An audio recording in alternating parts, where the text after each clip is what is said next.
ఎర్రగడ్డల తెల్లగడ్డల కారం రెడీ అయిపోయింది. దీనిలోకి చపాతి తీసుకున్నా, లైట్గా ఉల్లిగడ్డలు కలుపుకొని తింటాడా. భలే టేస్ట్గా ఉన్నది. ఎందుకంటే మెయిన్ ఈ కారం ఎందుకు నూనెమంటే ఈ జలుబు నుండి రిలీఫ్ కోసమే ఇది నూరింది. ఎప్పుడైనా ఇట్లా తినడం వల్ల మనకు కూడా చాలా మంచిది. మన గొంతు అనేది కూడా రిలీఫ్ అవుతుంది, మన జలుబు అనేది తగ్గుతుంది.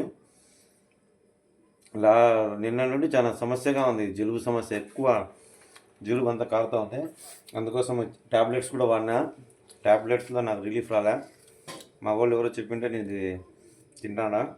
టేస్ట్ అయితే ఇది కారము చపాతి బాగా రెండు కాంబినేషన్ బాగున్నది. ఈ తెల్లగడ్డల కారం చాలా బాగున్నది.